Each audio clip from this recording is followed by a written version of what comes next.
Look around at the physical space you occupy. It has 3 dimensions. We can map its geometry, record its events, and measure its changes. But there is a strict logical question we have to ask. Can this 3-dimensional world fully explain its own physical rules using only its own internal logic? To answer, we treat the observable universe as a single geometric domain. We call this the shadow domain, mathematically labeled as sigma. A formal logical proof demonstrates that this 3D reality is mathematically incomplete. It lacks the internal resources to ground its own existence. To resolve this incompleteness, the mathematics requires a higher domain, a 4D counterspace. And this required 4th dimension is absolutely not time. Treating time as a physical dimension is a category error that leads to logical contradictions. Resolving these contradictions requires mapping the true non-temporal geometry of the source domain. The formal deduction mapping this source structure was developed by Henry Ariano Peña in the TCGS-SEQUENTION framework. The logic here mirrors a well-established concept in formal semantics, the distinction between an object language and its truth conditions. We see this in mathematics with Gödel's incompleteness theorems. A system can contain internal descriptions without containing the full semantic ground of those descriptions. In this analogy, the observable 3D shadow, sigma, is the map. It is operational, readable, and entirely chart-bound. The source domain, labeled C, is the territory. It is a complete, strictly non-temporal structure that grounds the truth conditions for everything we read on the map. When a specific map fails to explain a phenomenon, it does not mean the territory ceases to exist. It simply proves the map is incomplete, forcing us to look outside the shadow for the answers. The proof of this territory requires a 5-step guided derivation. We start with the exact nature of shadow observables, the things we can actually measure, denoted as O sigma. Within these observables, there is a distinct class called invariants, or I. These are structural signatures that remain stable across different measurement schemes or reading structures. There is a second class called artifacts, or A. These are real appearances, but unlike invariants, their form actively distorts and varies depending on the specific gauge choice, chart, or measurement corridor you use. Under the formal premises of this framework, invariants and artifacts do not occupy the same logical category. An artifact is not a false observation, it is simply a reading-dependent one. Here is the logical trap. The exact same family of measurements produces both stable constants and variable distortions.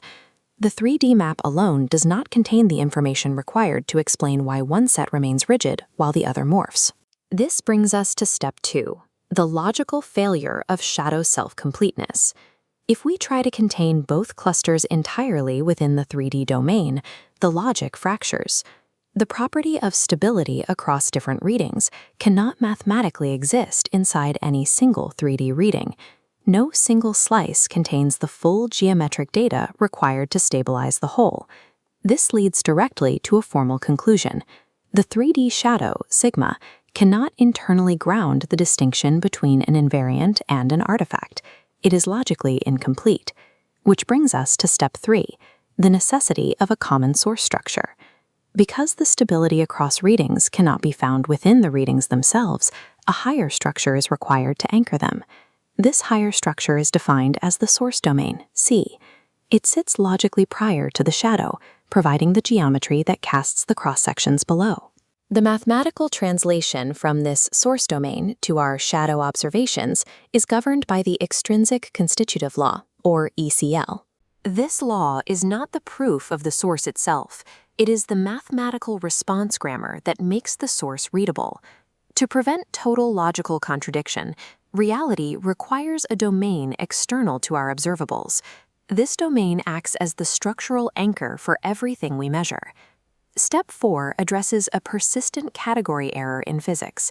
When confronted with a necessary higher domain, the instinctive urge is to assume that domain is simply time. We must strictly separate these concepts. First, we have foliation, denoted as F. Foliation is a structured slicing or reading scheme used to make the shadow legible.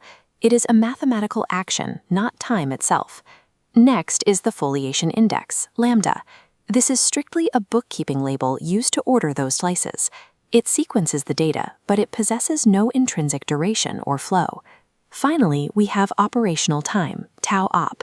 This is entirely a shadow-level measurement parameter.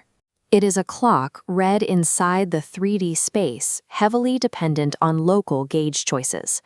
Identifying this operational time with the source domain's generation is a fatal category error.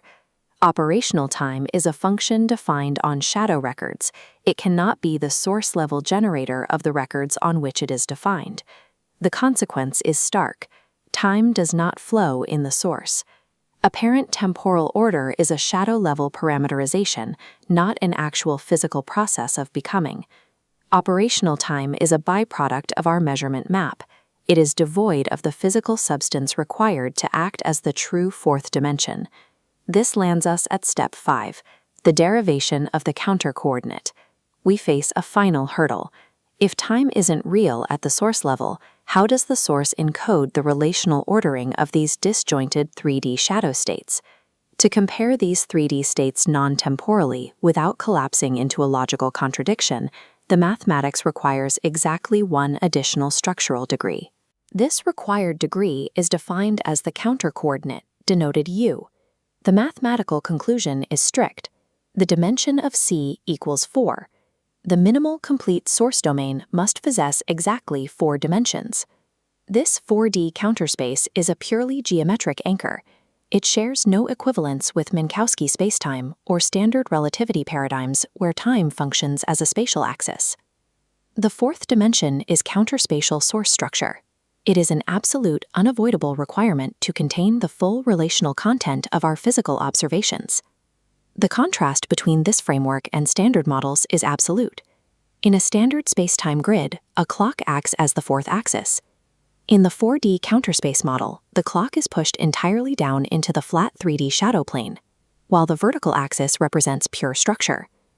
To adopt this map, physics must abandon 2 specific category errors.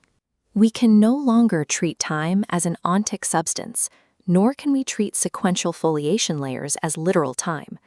Artifacts are not errors to be discarded. Their variability marks the precise boundary where the 3D map is conditioned by the specific choice of reading. 4D counterspace is not a hidden realm or an empirical object hiding inside our world. It is the exact boundary condition of logic. It is the minimal geometric requirement to make our observed reality mathematically coherent. The core lesson of shadow ontology is that the map of our observable universe does not and cannot contain the full ground of its own truth. By admitting the logical failure of our 3D observations, we strip away the illusion of time. Only then can we derive the strictly timeless, 4-dimensional architecture of the true territory.